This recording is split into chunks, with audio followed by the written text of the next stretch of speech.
Hello, my name is Nicky Szedon, and this is my AP research presentation on loot boxes and the parental views of these loot boxes regarding their kids. To start, I would like to define what a loot box is. David Zendel defines loot boxes as items in video games that players can pay real money for to get a random reward. Similarly, Mark Griffiths states players will pay money or in-game currency to get these loot boxes without knowing what they're getting, which could either be a small cosmetic item or a powerful item that could change the game. To show why loot boxes matter, I would first like to show how many teenagers are actually playing video games. In a 2024 Pew Research Center survey, they found that about 85% of teenagers claim to play video games, and about 4 in 10 of those teenagers say they play video games every day. This shows that gaming is very common among teenagers, and it's not just a small group of these teenagers that are playing video games. Additionally, it's not just that a lot of teenagers are playing these video games, but there are a lot of these loot boxes integrated into the games they are playing. David Zendel and his team found that about 58% of Google Play games, 59% of Apple Store games, and 36% of Steam games actually contain loot boxes. And among these games, many of them are targeted towards young children and actually suitable for these kids. I'd like to now show what the loot box loop is to show why these loot boxes are actually addicting for kids. To start, the player will purchase the loot box either with their own money, in-game currency, or even their parents' money. They will open the loot boxes, which usually contains very exciting visuals and loud noises to make the opening experience kind of entertaining. They will then get their random reward, which is either something rare or something disappointing. Either way, they're going to feel obligated to just try one more time, buy another loot box for either an item that they want or just an item that is better than the previous one. The Children's Commissioner Report gives stories of kids that claim opening FIFA packs. FIFA is an online soccer game where you can open packs to get players for your ultimate team, and they claim it's like gambling because they just want to keep on opening packs because they just want to keep trying to get the better players for their team. We also see that loot boxes are a big problem because of how much money they're generating. In a Harvard Business School article, Scott Voorhees claims loot boxes are the $15 billion question because they're generating about $15 billion per year for these video game companies, showing that loot boxes aren't just a small feature in these games. They're actually a feature that a ton of games are starting to use because they're making these companies a lot of money. Additionally, loot boxes are a big problem because of these two effects, problem gambling and mental harm. Christensen and Severin, these two researchers, found that half of adolescent gamers in their study actually engaged in loot boxes, and these teenagers that were engaging with the loot boxes actually had a higher chance of starting to gamble. And very similarly, Heather Wardle and David Zendel found that the young players in their studies that bought loot boxes actually have a higher problem gambling score. And it's not just these two studies that are finding that problem gambling is actually an effect of these loot boxes. There are many other studies showing that problem gambling is actually a problem caused from loot boxes. On the mental harm side, Aaron Gibson, a researcher, found that kids felt pressured to spend, regret after spending, in the overall sense that the game was trying to get them to just keep spending money on these loot boxes. And the Children's Commissioner Report found that kids felt upset, stressed, and out of control after buying these loot boxes because of just the mental effect that the loot boxes have on their brains.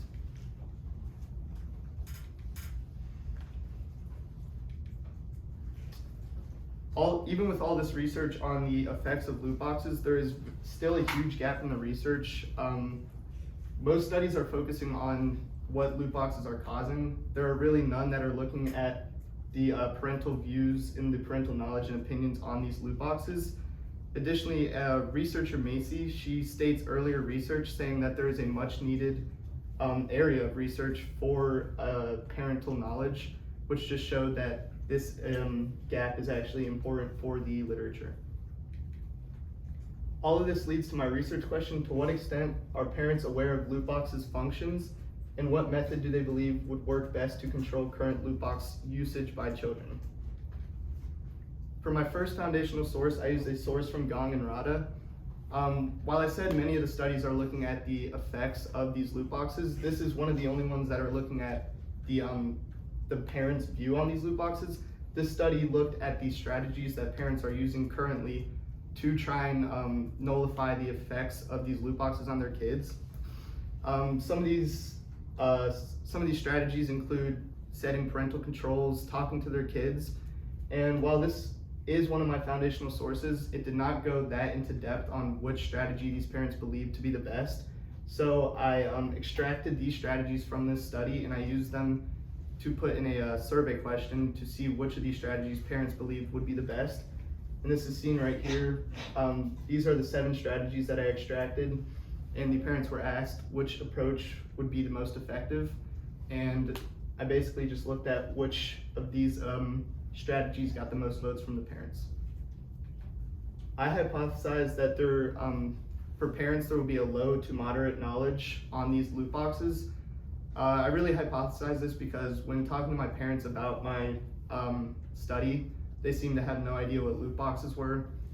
And so I really only hypothesized off of that, and I feel like it's a very niche topic that really many kids don't even know about. They don't even know they're using them while they are using them, but I believe parents will have a low to moderate knowledge. And I think the strategy they will believe to be the best is to talk to their kids about these loot boxes and to have a sit-down conversation about why they are bad and why they shouldn't be using them. The method I chose to answer my research question was a descriptive-based survey. When I was going through the literature for like all of the loot box studies, virtually all of them were using a descriptive-based survey and a self-selected survey. Even researcher McCaffrey states, in fact, at this time, virtually all studies of loot box engagement are based on cross-sectional self-reported surveys. And so based on all of the literature I saw and McCaffrey's quote, I believe that a descriptive-based survey would be not only the most suitable for this loot box study, but it was also the easiest to get an answer to my research question. The instrument I used for my survey was a Google Forms. I found this to be the easiest for creating the questions, sending it out, and extracting the data into a Excel spreadsheet to see kind of the parental knowledge and the strategies. I just thought it was the easiest, and I had basically 5 sections to my survey. The first was a consent form that parents were required to answer. The second was a section to make sure that the parents fit the sample. The third was it was just basic knowledge on loot boxes, whether or not the parents have heard it before. The fourth was kind of a deeper knowledge if they knew the actual function and not just heard the term. And then the fifth was a split between a deeper knowledge check, a multiple choice section, and what strategy parents believe to be the best. For my sample, I chose parents of kids aged 12 to 17. This was my sample because I found kids aged 12, they're starting to play video games more and starting to engage in these loot boxes more. And 17 because while they're getting older, they're not quite adults, they're still living with their parents. Their parents still have kind of a say in what they're doing on these video games and whether or not they should be using these loot boxes or not. For the stakeholders of my study, the first stakeholder is young players. Young players are an important stakeholder because they're the ones that are actually exposed to these loot boxes, the ones that are actually using them, the ones that are actually playing the video games. Second stakeholder is parents and guardians. Parents and guardians are an important stakeholder because they're the ones actually setting the rules for their kids. They're the ones that should be kind of like not letting their kids use these loot boxes, honestly, because of their negative effects, like I said, problem gambling and mental harm. Third is game companies. Game companies are important because they're the ones that are actually putting these loot boxes into their games. Like I said, with the money they're generating and the amount of loot boxes in the games, these game companies are an important stakeholder for the study. Fourth, government. The government is an important stakeholder because they actually have the ability to regulate these game companies. They can tell the game companies what to put in like their games. Like I believe there should be like more labels for these games so parents and kids know that the games actually include loot boxes. To ensure my study is ethical, first there was the consent form in the survey. The parents were required to answer this consent form, and if they selected no to the consent form, they were taken out of the survey and they didn't see the survey or complete it. If they selected yes, they were put to the next section of the survey. Second, there was always the ability to leave. If the participants did not feel comfortable or they just did not want to finish the survey, they could always leave the website or the app they were using, and there was nothing forcing them to continue to finish the survey. Third, it was anonymous for all participants. There was no identifying information taken, no identifying information asked from them, and it was completely anonymous. To answer my research question, I looked at parental awareness in multiple different ways instead of only using one measure. To start, I looked at the prior knowledge that parents had on these loot boxes. This was basically just to see if they had heard the term before they actually continue on into the survey. Second, self-related familiarity. This is to see not only if they've heard the term, but if they know the function of loot boxes.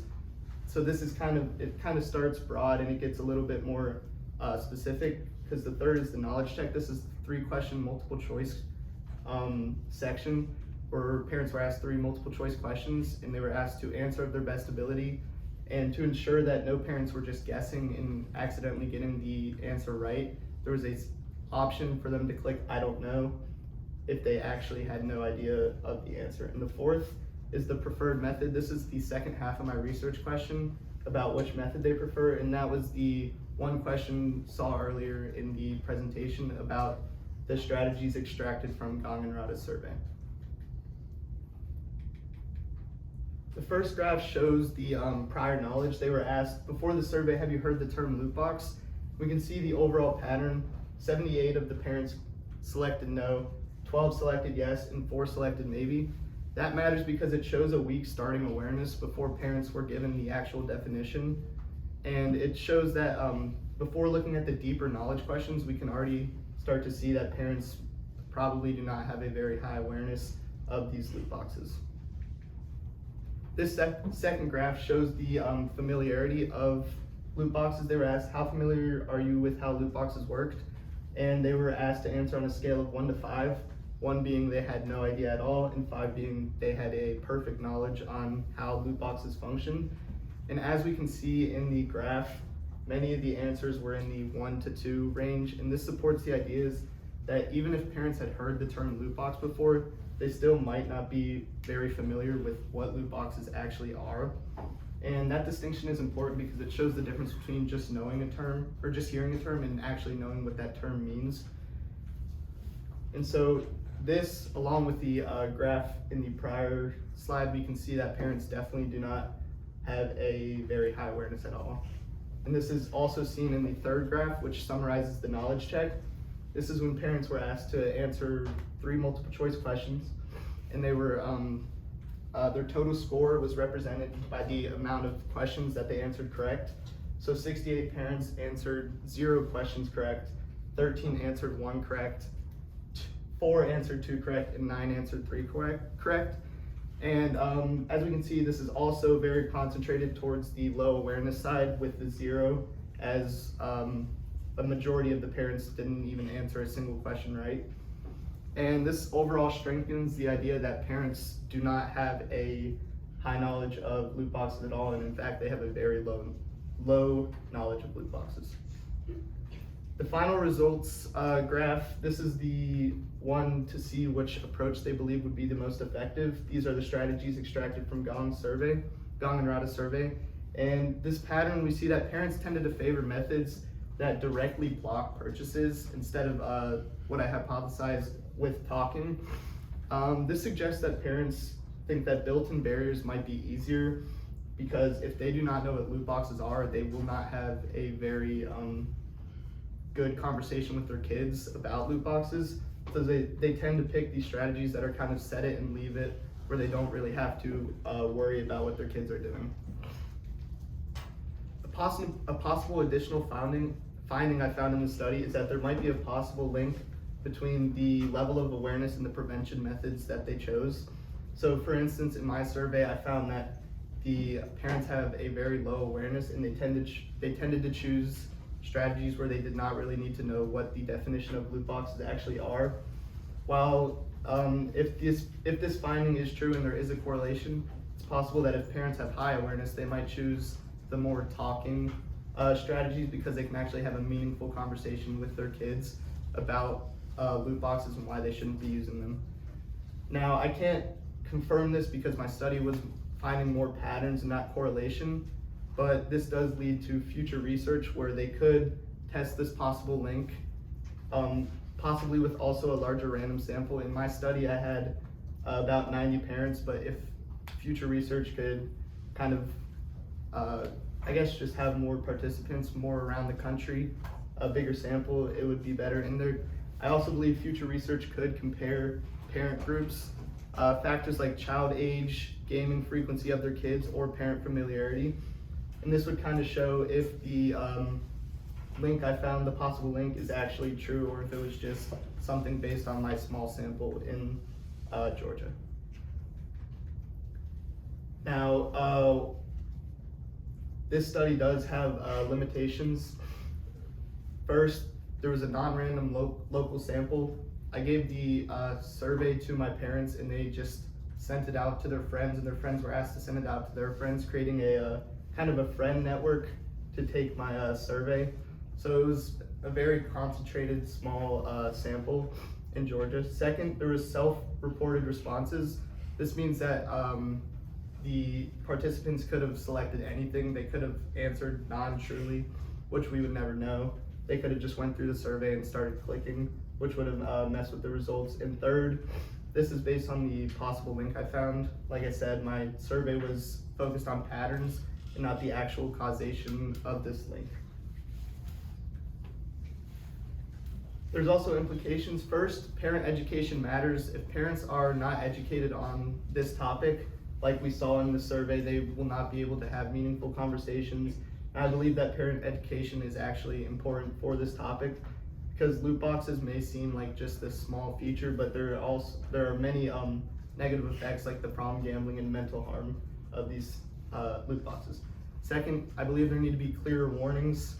If parents and kids are buying video games without even knowing there's loot boxes in them, it's going to be hard to stop using them. So I think there needs to be clearer warnings, maybe even a definition of what loot boxes are if they are in the game, so that parents, if they have a low awareness like in this sample, will know what their kids are getting into. Third, I believe there need to be stronger purchase barriers. Like we saw, the parents chose the strategies of the purchase barriers, and if kids can just take their parents' credit cards and put them into the games and just click a button once, and all of a sudden they can pay for these loot boxes, then they're gonna reap these negative effects like the problem gambling and mental harms. So I think there need to be stronger purchase barriers. In conclusion, my new understanding from my findings is that there is a low parental awareness based on my sample. They believe the prevention method that was the best is set it and leave it, block the purchases. And third is the possible link I found between the level of awareness and the prevention method chosen. These are my work seven. Okay, how did you determine which results generated by your research method were most important in informing your new understanding?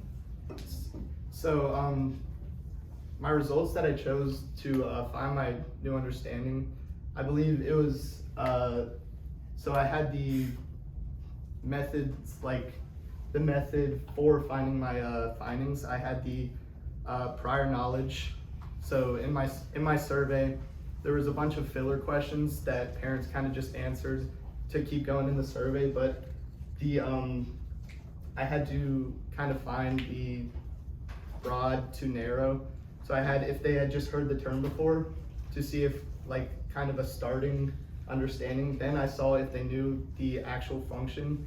So if parents had just heard the term, it's different than knowing what the actual function is. And then I had the knowledge check.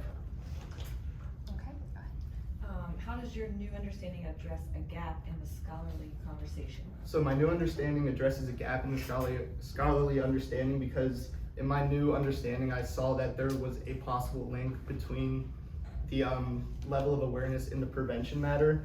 And so that creates a gap because there is no actual study between the correlation of the two. So that sets up a gap for future researchers to kind of see if that's an actual link or if it was just kind of on my sample. Think back to the initial curiosity that sparked your inquiry. What other curiosities do you have, and how has this process prepared you to explore them? So my initial curiosity, I kind of just looked up things that was interesting. I play a lot of video games. So when I saw that loot boxes were a problem, I saw that in Mark Griffith's work when he was talking about what loot boxes were, and that he was actually showing that loot boxes cause problem gambling and kind of the mental harm side of things.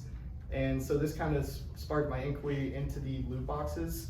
And then that's when I kind of went to find my gap. And this kind of set me up for anything that, like, else I'm interested in. I'm kind of interested in space.